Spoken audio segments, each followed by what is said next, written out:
तो जय हिंद मेरे प्यारे साथियों, कैसे हो आप सभी लोग। आई होप कि आप सभी लोग बहुत अच्छे होंगे। दोस्तों, भारतीय डाक विभाग यानी कि इंडिया पोस्ट ऑफिस जीडीएस की वैकेंसी के रिगार्डिंग में यहाँ पर डिपार्टमेंट ऑफ पोस्ट ऑफिस की तरफ से एक बहुत बड़ी अपडेट सामने निकल करके आ रही है। बहुत बड़ी ब्रेकिंग न्यूज सामने निकल करके आ रही है। देखिए, जितने भी कैंडिडेट भारतीय डाक विभाग यानी कि इंडिया पोस्ट ऑफिस जीडीएस में नौकरी करने का सपना देख रहे हैं ना, उनके लिए यहाँ पर एक बहुत बड़ी खुशखबरी सामने निकल करके आ रही है। भारतीय डाक विभाग में एक बार फिर से जीडीएस में बंपर पदों पर भर्ती आने वाली है। जी हां दोस्तों, आप सभी लोग बिल्कुल सही सुन रहे हो। एक बार फिर से जीडीएस में बंपर पदों पर भर्ती यहां पर आने वाली है। और इस बार की अगर मैं बात करूंगा तो नंबर ऑफ टोटल सीट जो है 40,000 होंगे, यानी कि 40,000 से ज्यादा पदों पर इस बार फिर से बीपीएम, एबीपीएम और डाक सेवक के पद पर भर्ती आने वाली है। अब आप सभी लोग के मन में यह सवाल आ रहा होगा कि सर ये बताइए, ये भर्ती कब आएगी, इसका ऑनलाइन आवेदन कब से स्टार्ट होगा, उसके अलावा इस बार क्या कुछ बदलाव हो सकता है डॉक्यूमेंट्स को लेकर के, सारी ए टू जेड जानकारी मैं आपको आज की इस वीडियो में देने वाला हूं।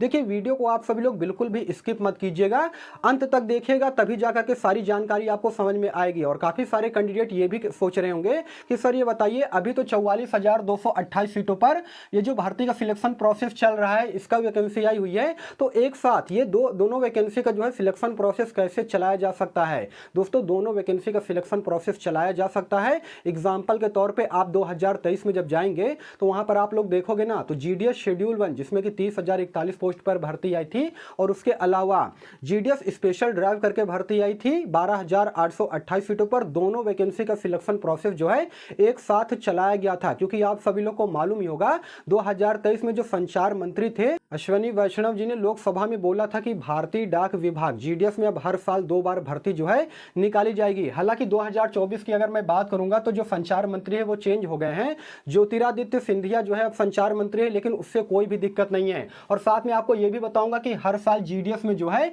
इतनी भर्ती क्यों निकल करके आ रही है। सबसे पहले मैं आपको इसी सवाल का जवाब दे देना चाहता हूं। देखिए दोस्तों, इसका सबसे बड़ा रीजन जानते हैं क्या है? इसका सबसे बड़ा रीजन ये है कि हर साल जीडीएस में इतनी भर्ती क्यों निकल करके आ रही है, क्योंकि हर साल हजारों जीडीएस कर्मचारी जो है डिपार्टमेंटल वैकेंसी के थ्रू जो है वो दूसरे पद पर प्रमोट हो जाते हैं। जैसे कि जीडीएस से एमटीएस बन जाते हैं, जीडीएस से पोस्टमैन या फिर मेल गार्ड बन जाते हैं, उसके अलावा जीडीएस से पोस्टल असिस्टेंट या फिर शॉर्टिंग असिस्टेंट बन जाते हैं। और इसी कारण क्या होता है कि जो जीडीएस का पद है ना, वो हजारों की तादाद में जो है रिक्त हो जाता है, खाली हो जाता है। और यही रीजन है दोस्तों कि हर साल भारतीय डाक विभाग जीडीएस में इतनी भर्ती आ रही है। उसके अलावा और भी रीजन है, जैसे कि बहुत सारे जीडीएस एम्प्लॉय ऐसे हैं जो कि शुरुआत में ज्वाइनिंग तो ले लेते हैं, लेकिन महीने 2 महीने काम करने के बाद उनको काम पसंद नहीं आता है, तो उसके बाद वे क्या करते हैं, रिजाइन दे देते हैं, यानी कि इस्तीफा दे देते हैं। और उसके बाद क्या होता है दोस्तों, काफी सारी जीडीएस एम्प्लॉय ऐसे भी हैं जो कि देखिए उनका जो है first document verification, second document verification हो जाता है, लेकिन वे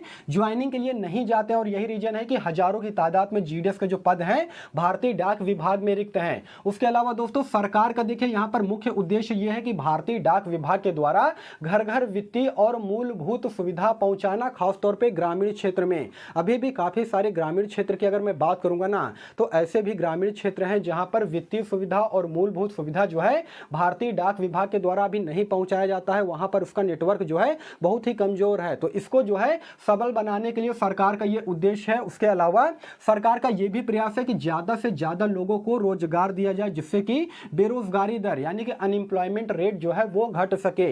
अभी आप सभी लोग को मालूम है कि अपने भारत देश में कितना ज्यादा बेरोजगारी है, खासतौर पर जो हिंदी भाषी सर्कल है ना, जिसमें उत्तर प्रदेश, बिहार, झारखंड, मध्य प्रदेश, राजस्थान, छत्तीसगढ़, ये सारे रीजन आते हैं। यहाँ पर जो है बेरोजगारी दर बहुत ही ज्यादा है, और सरकार का यहां पर यह प्रयास है कि ज्यादा से ज्यादा लोगों को रोजगार दिया जाएगा, जिससे कि ये बेरोजगारी घटेगी। उसके अलावा पोस्टल नेटवर्क का विस्तार हो सके, खासतौर पे ग्रामीण क्षेत्र में। बहुत सारे ग्रामीण क्षेत्र ऐसे हैं जो कि अभी बहुत ज्यादा पिछड़े हैं, वहां पर पोस्टल नेटवर्क का अच्छी तरीके से विस्तार नहीं हो सका है। तो ये सारे रीजन है दोस्तों, जिसके कारण भारतीय डाक विभाग में हर साल भर्ती आ रही है और बंपर पदों पर भर्ती आ रही है। अब ये सारी चीजें तो मैंने आपको बता दिया। अब सवाल ये आता है कि सर ये बताइए कौन कौन से पदों पर भर्ती आएगा, एज सैलरी सिलेक्शन प्रोसेस क्या रहेगा, इस बार क्या कुछ बदलाव हो सकता है, सारी जानकारी मैं आपको दूंगा। देखिए, पद की अगर मैं बात करूंगा दोस्तों, तो इस बार पर जो है बीपीएम यानी कि ब्रांच पोस्ट मास्टर, उसके अलावा assistant branch post master ABPM जिसे हम लोग बोलते हैं, उसके अलावा डाक सेवक के पद पर जो है भर्ती आएगी, जिसमें नंबर ऑफ टोटल सीटें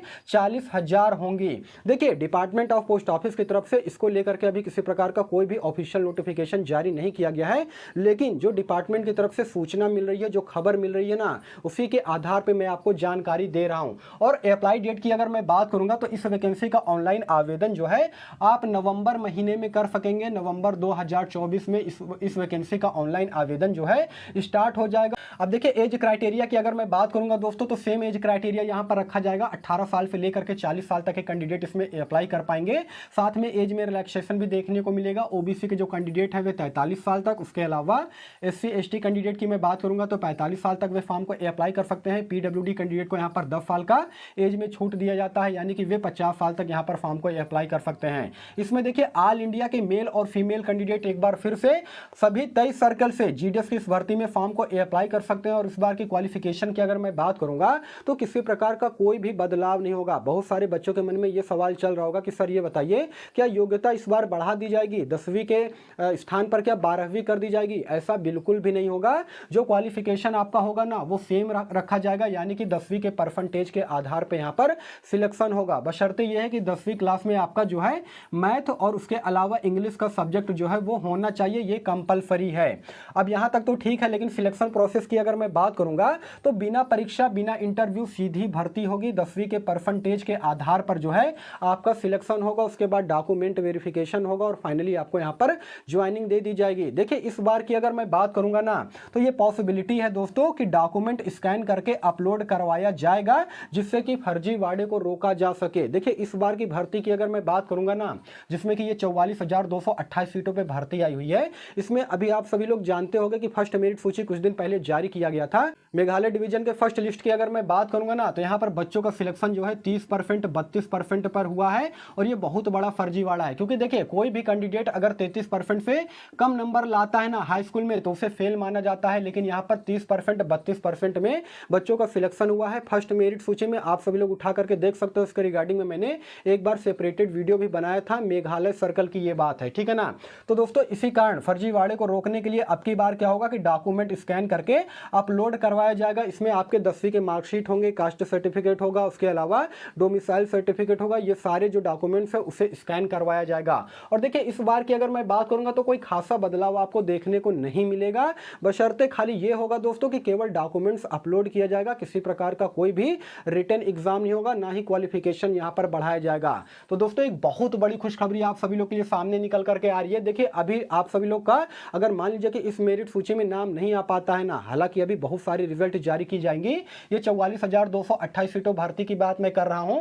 इसमें होगा क्या कि अभी 7 से 8 मेरिट सूची जारी की जाएगी, लेकिन अगर उसमें नाम नहीं आता है तो आपको घबराने की जरूरत नहीं है, क्योंकि एक बार फिर से भारतीय डाक विभाग में 40,000 से ज्यादा पदों पर यह भर्ती आने वाली है, जिसका अप्लाई डेट जो है मैंने आपको बता दिया है, नवंबर 2024 में कभी भी ये वैकेंसी आ सकती है। इसके रिगार्डिंग में डिपार्टमेंट ऑफ पोस्ट ऑफिस की तरफ से जैसे ही कोई नोटिफिकेशन जारी किया जाता है ना, मैं सबसे पहले आपको वीडियो बना करके जानकारी दूंगा। तो दोस्तों यही सारा सब कुछ जानकारी देना था। अगर आपको इस अपडेट के रिगार्डिंग में आपके मन में किसी प्रकार का कोई भी डाउट हो, कोई भी सवाल हो, तो कमेंट सेक्शन खुला है, आप सभी लोग कमेंट कर सकते हो। मैं इसका रिप्लाई देने का भी पूरा कोशिश करूंगा। और आप सभी लोग वीडियो को एक लाइक जरूर कर दीजिएगा और चैनल को भी जरूर से जरूर सब्सक्राइब कर दीजिएगा। बाकी फिर मिलूंगा किसी नेक्स्ट वीडियो में, तब तक के लिए धन्यवाद।